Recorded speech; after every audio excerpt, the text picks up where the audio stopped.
my writing style is bold. I wouldn't call it confrontational. I mean, nowadays, the way society is, everything's sugar-coated and politically correct, if you will. So, if someone comes at you with truth, honest emotion, 9 times out of 10 it's going to be mistaken as troublemaking, confrontational, stirring the pot, if you will, when you're just basically being yourself. It's been like that for decades, unfortunately. It's been a slow progression to what we have today in society, which is pretty sad, if you ask me. Nobody ever wants to confront you face to face and say, hey, this is how I feel. A lot of it has to do with the lost art of conversation, where people don't know how to communicate anymore either. They rather like throw things at each other, whether it's epithets or just throw stones, if you will. Mudslinging. My style is bold. It is it's in your face. It's the way my mother was with me, raised me, if you will. It's a lot of the stuff I confronted when I dealt with prejudice and racist comments when I was younger, when I came to Rhode Island. They weren't politically correct back then with me.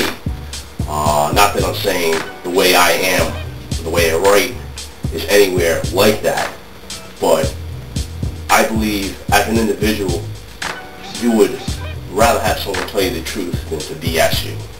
That's just my statement on that. That's the way I feel. But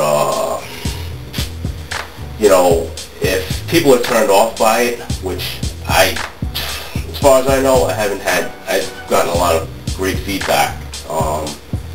People enjoy the way I write. I try to incorporate some of my personality. I mean, I'm not so much a hard ass. I'm just giving it to you the way I believe you'd want it. You want to know the truth. You want someone to be honest with you. You want to be straight, someone straightforward up front, and that's what I try to do. And I like to joke around with it a little bit too.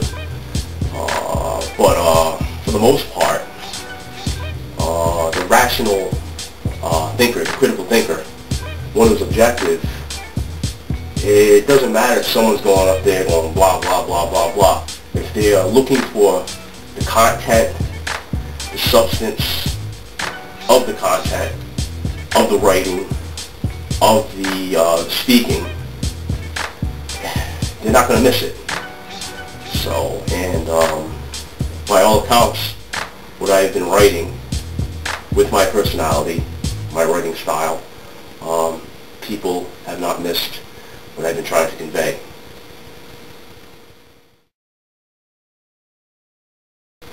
Important, well, I don't know, but I might have said it before that I treat my website like a business.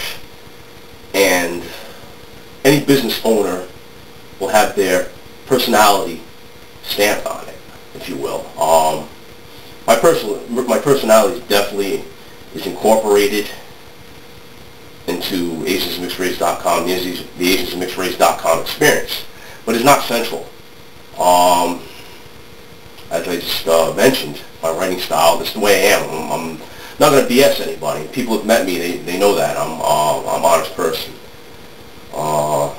People have got to know me. My friends of many, many years know I'm one of the biggest ball busters around. So I like to joke around with stuff like that too, even when I write. If you can't tell I'm joking, I'm sorry. I can't help you with that. I don't have a protocol guidelines to follow. This is when the joke's coming here, a little, to make it a little lighthearted. But yeah, my personality is definitely incorporated to the website. Just for the baby pictures, for example. I like to believe that everybody loves babies, no matter how old they are or how they don't like kids or they never plan on having kids. Just something about the pure innocence of a child's face. It just, to me, it brings me back to the essence when you were just a kid. And everybody loved that.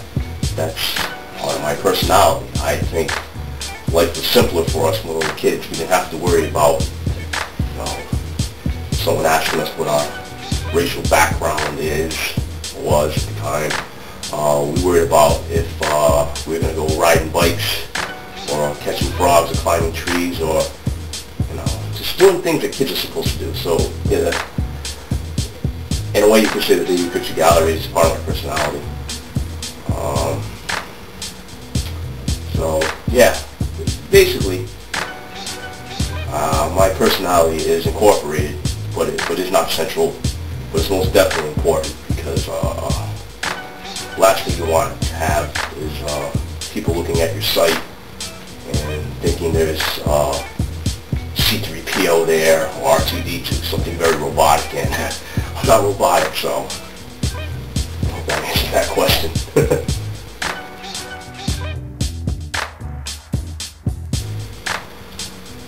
Well, I won't elaborate on issues, because issues can go across the board for all ethnicities, all races, all colors. But this would definitely embody mixed race people in general, like those that are Hispanic and black and Caucasian and so forth. But for hoppers, mixed Asians, it's an identity crisis. It is a serious-ass identity crisis, because it's one thing that we can't pick and choose what we want to be. There's a lot of things in life you can make a choice. You can't choose what you become when two people, whether it's love or fetish or whatever, got together and created you. There's no choice. You had no choice in that. You're the end result. So we have these issues where we are accepted by some of our family and not accepted by a lot of our family. It's almost like a walking freak show, a carny. Everybody's looking, the bearded lady. You're just a human being. That's all you want to be. You want to make a choice. Either I'm Asian or I'm white. I'm either black or I'm Hispanic. I'm either Native American or I'm a freaking Martian. We just want to be one thing. And the identity crisis does a number on you as a kid. And then when you're able to meet others that understand and relate to the same thing because they're like you, and yeah, there are people throughout all races that could give a rat's ass what your mix is. They look at you as a person. They see the person inside, which I always stress is most important. But we got these book covers we walk around with. So personally, that was a problem for me. And I'm pretty sure, I could take that paintbrush and go all mixed Asians except maybe for a few. But for the most part, the numbers were tipping the scales at. That is one of the biggest issues when we were growing up. And for some of us, it still lingers on. It's the after effects. You just want to be a kid, You just want to be a kid and not have to deal with the questions and the staring contest and, feel like you're being treated like a novelty, and then you feel someone's being genuine with you, but they only wanted to be with you because you looked a certain way, and etc. So, most definitely the identity crisis.